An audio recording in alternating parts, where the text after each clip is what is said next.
And on Wednesdays, we like to talk relationship. And of course, doing that with me right now, we have the gorgeous Toju. How you doing? I'm well. You look really pretty. Oh, thank you. Stop it. You're really pretty as well. Yeah, yes, I do. I love your outfit. Thank you. You actually look really nice yourself. So today we're asking a question. Is marriage an achievement? I would really like to feel your pulse on this one. So yeah, let's go. If it's a yes or no answer, I'll say yes. You say yes? But there are things to explain, ask, and question. Okay, so now let's ask, yes, right? You say yes. So now why yes for you?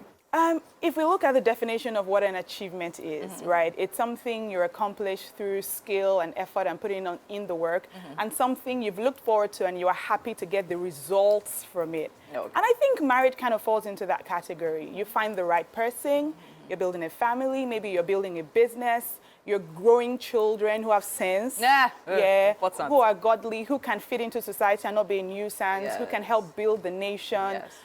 And when we talk about families, we say that family is the fabric of the society, right? And if the society is ruined, that means something has gone wrong in the family. Very true. So if the family is getting it right, and we can see the result in the society, in our schooling system, in our economy, and all of that, I think that is quite an achievement. That is quite an achievement, right? If you do it... If you do it right, yes. Exactly. So now, let's backtrack. So why do you think there's this narrative? Why do you think there are just people coming to say marriage is not an achievement and all of that, you can be independent? Nobody's fighting your independence, right? So why do you... what do you think is causing that problem?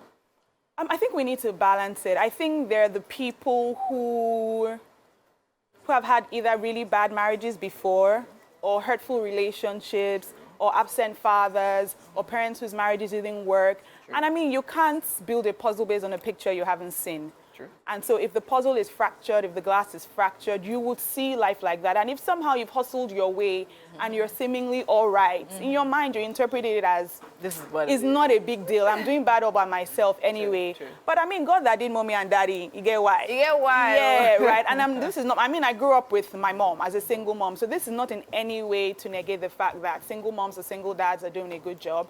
But I think that narrative is coming from there. Maybe married people too, they've overdone it and said, if you're not a missus, if you're not married, you have children, what are you doing in life? And that's not supposed to be the case. So I think that's where that's coming from. Okay, so now, I think what you're trying to say is that we should create a balance, right? Yes. So everyone should literally know, I don't know, there's a point of life you get to, you're okay, there's nothing wrong with that. And then also if you decide to get married, there's also nothing wrong with that. There's nothing wrong with that. And I always say that if you choose not to get married, I'm very interested in knowing your why. Okay. For me, especially if you're a believer, because why? Is it because you haven't found the person? Is it because you have a bad history? What is it? Because if the why is faulty, then it's you, not marriage. Right? If your why is faulty, maybe you need help and we need to look at deeper issues. And maybe the issues are solved, you'll be more open to it because, I mean, two is better than one. Whether it's a partnership in business or a partnership in marriage, there's a lot of benefit in that. And I think if you don't have any solid reason for getting married, you might just be shortchanging yourself from the extra that could be coming into your life. So you're doing good, but you could be doing a lot better. So now I think another issue now we should actually even touch on is the reasons people get married these days, right? I think that has actually added a whole lot of, shall I say, misery to the whole idea. Now, a lot of people are interested in having these beautiful weddings, beautiful dresses and all of that, and forgetting the core issue. So now, can you touch on that? And then what would you say are the most ridiculous reasons people get married? And what would you say are the main reasons people should actually get married? People get married because it's time. It's time. I'm 25. I'm done with NYC. I'm done. I've been to school. It's time to get married. But like they say, age doesn't translate into wisdom or maturity, right? So that's one of the wrong reasons to get married. I got pregnant. It's the wrong reason to get married. It's the wrong reason to get married. My parents are pressuring me. My friends are getting married. True. It's the wrong reason to get married. He's fine. He's good looking. It's the wrong reason to get married. He has money. And you know, some people say, when a guy meets you and the guy says, oh, I would like to marry someone like you, that don't mean he want to marry you. That doesn't mean you should marry him. Exactly. So these are some of the wrong reasons to get married. right reasons to get married. Yes. You found that you're compatible with this person. So purpose-wise, we're thinking the same way. And I always say, I think I said it last week, you don't marry a person for who they are now. You marry a person for who they can become. So you need to be very discerning and forward-thinking. Who can this person become? Okay. Career-wise, spirit-wise, fatherly-wise, motherly-wise. Can I attach myself to this person still in 10 years? Okay. So a lot of people speak about don't fall for potential. So now how can we balance that out? Not falling for potential based on what a person says they want to do, and then literally seeing that, okay, all right, having the foresight to see, okay, this person, I think. So what we can say progress is in don't life. get married to potential, get married to patterns, right? So if you see the person continuously working hard, continuously getting tidbits of results here and there, planning, growing steadily. Might not be like lips of 100, but maybe lips of 40, 60, maybe sometimes 30, but constant growing. And then how is he managing the money? How is he managing what he gets? Because it's one thing to earn money, it's another thing to manage, it's another thing to sustain and replicate it. Very true. Yeah, so you get married to patterns. And this is not just money-wise, behavior-wise. How is the person? Not just with you, because the person can be nice to you and really mean to others. Very true. Right. Very true. Very true. Okay, so there are different things and reasons why you should actually get married.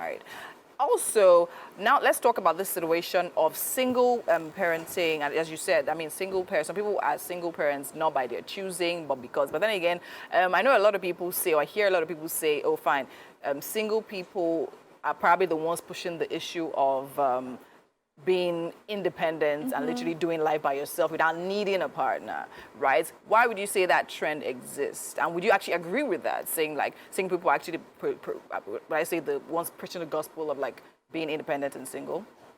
And First of all, shout out to single people, because you need to be a great single person to have a great marriage, right? God created a single person first. God did not create marriage first, right? So being single is great. But I feel maybe they push the narrative because they've not found a good person. You've not found, okay. When a good person lands your life, Yeah.